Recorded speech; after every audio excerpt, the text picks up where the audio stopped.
നമസ്കാരം. 5000 രൂപ കൊണ്ട് 50,000 രൂപ ഉണ്ടാക്കാമെന്ന് ആരെങ്കിലും നിങ്ങളെടുത്ത് പറഞ്ഞാൽ നിങ്ങൾ വിശ്വസിക്കുമോ? സോഷ്യൽ മീഡിയ തുറന്നാൽ നമ്മൾ ദിവസവും കാണുന്ന റീലുകളാണിത്. Just one trade, luxury car, financial freedom. കാണുമ്പോൾ ഒരു കാര്യം തോന്നും, ഇത് ഇത്ര എളുപ്പമാണെങ്കിൽ എല്ലാവരും കോടീശ്വരന്മാരായില്ലേ എന്ന്. അവിടെയാണ് കഥ തുടങ്ങുന്നത്. കാരണം ക്യാമറയ്ക്ക് മുന്നിൽ കാണിക്കുന്നത് പ്രോഫിറ്റ് മാത്രമാണ്.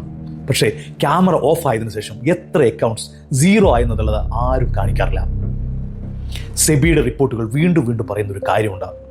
റീറ്റെയിൽ F&O ട്രേഡിങ്ങിൽ 90% അധികം ആളുകൾ ലോസ് ആണ് ഉണ്ടാക്കുന്നത്. അതായത് ലക്ഷങ്ങൾ ഉണ്ടാക്കാമെന്ന് സ്വപ്നം കണ്ട മാർക്കറ്റിലോട്ട് വരുന്ന 10 പേരിൽ 9 പേരും പണം നഷ്ടപ്പെടുത്തി മടങ്ങുകയാണ്.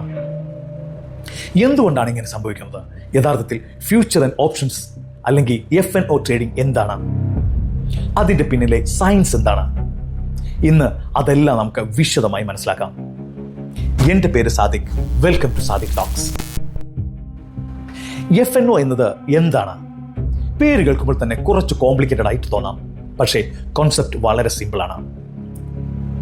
സാധാരണ നോർമലായി നിങ്ങളൊരു റിലയൻസിന്റെ 100 ഷെയർസ് വാങ്ങിയെന്ന് കരുതുക. ആ ഷെയർ നിങ്ങളുടെ ഡിമാറ്റ് അക്കൗണ്ടിൽ ഉണ്ടാകും. മാർക്കറ്റ് താഴോട്ട് പോയാലും മേലോട്ട് പോയാലും ആ അസറ്റ് നിങ്ങളുടെ കൈവശം തന്നെ ഇരിക്കും. പക്ഷേ ഫ്യൂച്ചർ ആൻഡ് ഓപ്ഷൻസ് ട്രേഡിങ്ങിൽ നിങ്ങൾ ഷെയർ വാങ്ങുന്നില്ല. നിങ്ങൾ വാങ്ങുന്നത് ഒരു കോൺട്രാക്ട് മാത്രമാണ്. സിമ്പിളായി പറഞ്ഞാൽ ഈ സ്റ്റോക്കിന്റെ പ്രൈസ് ഭാവിയിൽ എങ്ങോട്ടാണ് പോകാൻ പോകുന്നത് അതാണ് നിങ്ങളുടെ പ്രിഡിക്റ്റ് ചെയ്യുന്നത്. അതുകൊണ്ട് ഇതിനെ ഡെറിവേറ്റീവ് എന്നാണ് വിളിക്കുന്നത്. കാരണം ഇതിന്റെ വാല്യൂ ഒറിജിനൽ സ്റ്റോക്കിന്റെ പ്രൈസിനെ ആശ്രയിച്ചിരിക്കും. ഇതിൽ 2 തരം കോൺട്രാക്ട് ഉണ്ടാകും. ഒന്ന് ഫ്യൂച്ചേഴ്സ്, ഒരു നിശ്ചിത ഡേറ്റിൽ ഒരു ഫിക്സ്ഡ് പ്രൈസിൽ ബൈ ചെയ്യുകയോ സെൽ ചെയ്യുകയോ ചെയ്യാമെന്ന് എഗ്രിമെന്റ് ചെയ്യുന്ന കോൺട്രാക്ട്. അടുത്തത് ഓപ്ഷൻസ്. ഇവിടെ നിങ്ങൾക്കൊരു റൈറ്റ് ലഭിക്കും. ബൈ ചെയ്യണോ സെൽ ചെയ്യണോ എന്നത് പിന്നീട് നിങ്ങൾക്ക് തീരുമാനിക്കാം. ഓപ്ഷൻസിലും 2 പ്രധാന ടൈപ്പ് ഉണ്ട്. കോൾ ഓപ്ഷൻ, മാർക്കറ്റ് മുകളിലോട്ട് പോകുമ്പോൾ. പുട്ട് ഓപ്ഷൻ, മാർക്കറ്റ് താഴോട്ട് പോകുമ്പോൾ. ഇതുവരെ കേൾക്കുമ്പോൾ ഇതിൽ എന്താണ് ഇത്ര റിസ്ക് എന്ന് തോന്നാം. കാരണം റിയൽ ഡേഞ്ചർ ഇനി പറയാൻ പോകുന്ന ഭാഗത്താണ്. ഭൂരിഭാഗം ആളുകളും തോൽക്കുന്നതിൻ്റെ ഒന്നാമത്തെ കാരണം അതാണ് ലിവറേജ്. ഇതാണ് ഫ്യൂച്ചർ ആൻഡ് ഓപ്ഷൻസ് ട്രേഡിങ്ങിലെ ഏറ്റവും വലിയ അട്രാക്ഷൻ, അതുപോലെ തന്നെ ഏറ്റവും വലിയ ട്രാപ്പും.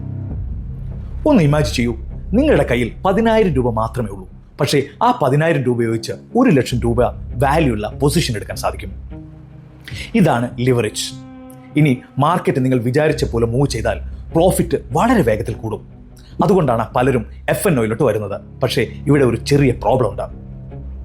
ഇവിടെ കാര്യങ്ങൾ പ്രവചിക്കാൻ വളരെ കഷ്ടമാണ്. കാരണം നിങ്ങൾ ഒരേ സമയം പല കാര്യങ്ങൾ പെർഫെക്റ്റ് ആയിട്ട് പ്രവചിക്കണം. മാർക്കറ്റ് നിങ്ങൾ വിഷ് ചെയ്തതുപോലെ അല്ലെങ്കിൽ നിങ്ങളെ കേട്ട് മൂവ് ചെയ്തില്ല എങ്കിൽ നിങ്ങളുടെ പ്രിഡിക്ഷൻ തെറ്റായാൽ ലോസും അതേ സ്പീഡിൽ വരും. ഒരുപക്ഷെ ഒരു ചെറിയ മൂവ് മാത്രം മതി നിങ്ങളുടെ മുഴുവൻ ക്യാപിറ്റൽ ഇല്ലാതാക്കാൻ. അതാണ് ലിവറേജിന്റെ പവർ. പലരും പവർ മാത്രം കാണുന്നു, റിസ്ക് കാണുന്നില്ല. രണ്ടാമത്തെ കാരണം ടൈം ഡീകേ. ഇത് ഓപ്ഷൻസിന്റെ സൈലന്റ് കില്ലറാണ്. നിങ്ങളൊരു കാൾ ഓപ്ഷൻ ബൈ ചെയ്തു എന്ന് കരുതുക. മാർക്കറ്റ് മുകളിലോട്ട് പോകുമെന്ന് നിങ്ങൾ ഉറപ്പുണ്ട്. പക്ഷേ മാർക്കറ്റ് ഇന്ന് മൂവ് ചെയ്തില്ല, നാളെ മൂവ് ചെയ്തില്ല, മറ്റന്നാൾ മൂവ് ചെയ്തില്ല. അപ്പോൾ എന്ത് സംഭവിക്കും? മാർക്കറ്റ് താഴോട്ട് പോയിട്ടില്ല, പക്ഷേ നിങ്ങളുടെ ഓപ്ഷൻ വാല്യൂ കുറയാൻ തുടങ്ങും. എന്തുകൊണ്ടാണ്? കാരണം ഓപ്ഷൻസിന് എക്സ്പയറി ഉണ്ട്. എക്സ്പയറി അടുത്തു വരുമ്പോൾ ടൈം തന്നെയാണ് നിങ്ങളുടെ പ്രീമിയം കഴിച്ചു തുടങ്ങുന്നത്. ഓപ്ഷൻസ് ട്രേഡിങ്ങിൽ നിങ്ങളുടെ ഏറ്റവും വലിയ ശത്രു മാർക്കറ്റ് മാത്രമല്ല, സമയം കൂടിയാണ്. കാരണം ഓരോ സെക്കൻഡും കടന്നു പോകുമ്പോൾ നിങ്ങളുടെ ഓപ്ഷൻസിന്റെ ടൈം വാല്യൂ അലിഞ്ഞു പോവുകയാണ്.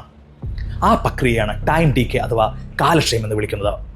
ഇതിനെയാണ് ടൈം ഡീകേ അല്ലെങ്കിൽ തീറ്റ ഡീകേ എന്ന് പറയുന്നത്. അതായത് ഡയറക്ഷൻ കറക്റ്റ് ആയാലും ടൈമിംഗ് റോങ് ആണെങ്കിൽ നിങ്ങൾക്ക് ലോസ് വരാം.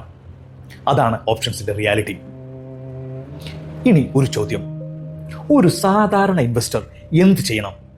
നിങ്ങൾക്ക് മാർക്കറ്റിനെ കുറിച്ച് വ്യക്തമായ അറിവില്ലെങ്കിൽ അല്ലെങ്കിൽ ഫുൾ ടൈം മാർക്കറ്റ് ഫോളോ ചെയ്യാൻ സമയമില്ലെങ്കിൽ F&Oയിൽ നിന്ന് വിട്ടുനിൽക്കുന്നതാണ് നല്ലത്. പകരം mutual fund, SIP, index fund അല്ലെങ്കിൽ നല്ല ഫണ്ടമെന്റൽ സ്റ്റോക്സ് ഇവയുടെ ലോങ് ടേമിലേക്ക് വെൽത്ത് ബിൽഡ് ചെയ്യാം. സുഹൃത്തുക്കളെ, സ്റ്റോക്ക് മാർക്കറ്റ് മോശമാണെന്നല്ല ഞാൻ പറഞ്ഞു വരുന്നത്. എന്നാൽ പ്രോപ്പറായിട്ടുള്ള നോളജ് ഇല്ലാതെ റിസ്ക് മാനേജ് ചെയ്യാതെയും ഓപ്ഷൻ ട്രേഡിങ്ങിലേക്ക് നിങ്ങളുടെ കഷ്ടപ്പെട്ടുണ്ടാക്കിയ മണി ഇൻവെസ്റ്റ് ചെയ്യുന്നത് ചൂതാട്ടത്തിന് തുല്യമാണ്. ഓർക്കുക, വേഗത്തിൽ പണക്കാരനാകണം എന്ന ചിന്തയാണ് പലരെയും ഫ്യൂച്ചർ ആൻഡ് ഓപ്ഷൻ സ്റ്റേറ്റ് ട്രാപ്പിലേക്ക് എത്തിക്കുന്നത്. പക്ഷേ സ്റ്റോക്ക് മാർക്കറ്റിൽ വിജയിക്കാൻ ഏറ്റവും പ്രധാനപ്പെട്ടത് സ്പീഡല്ല, ഡിസിപ്ലിനും പേഷ്യൻസുമാണ്. FNO സ്വതുവെ തെറ്റായ ഒരു കാര്യമല്ല, അത് വളരെ പവർഫുള്ളായ ഒരു ഫിനാൻഷ്യൽ ഇൻസ്ട്രുമെൻസ് ആണ്. വലിയ കമ്പനികളും പ്രൊഫഷണൽ ട്രേഡേഴ്സും അവരുടെ റിസ്ക് മാനേജ് ചെയ്യാൻ ഉപയോഗിക്കുന്ന ഒരു ടൂൾ അത് മാത്രമാണ്. പക്ഷേ അതേ ടൂൾ വേണ്ടത്ര അറിവും റിസ്ക് മാനേജ്മെൻറ്റും ഇല്ലാതെ ഉപയോഗിച്ചാൽ ജീവിതകാലം മുഴുവൻ കഷ്ടപ്പെട്ടുണ്ടാക്കിയ സേവിങ്സ് പോലും വളരെ വേഗം നഷ്ടപ്പെടാം. അതുകൊണ്ട് എപ്പോഴും നിങ്ങൾ ഓർക്കുക, മാർക്കറ്റിൽ പ്രോഫിറ്റ് ഉണ്ടാക്കുന്നതിനേക്കാൾ പ്രധാനപ്പെട്ടത് നിങ്ങളുടെ ക്യാപിറ്റൽ പ്രൊട്ടക്ഷനാണ്. ഈ വീഡിയോ ഉപകാരപ്പെട്ടെന്ന് തോന്നിയാൽ ലൈക്ക് ചെയ്യുക, നിങ്ങളുടെ അഭിപ്രായങ്ങൾ താഴെ കമൻറ്റ് ചെയ്യുക. ഇത്തരത്തിലുള്ള സ്റ്റോക്ക് മാർക്കറ്റ്, ബിസിനസ്, ഫിനാൻസ് വീഡിയോക്കായി ഈ ചാനൽ സബ്സ്ക്രൈബ് ചെയ്യാൻ മറക്കരുത്. നന്ദി.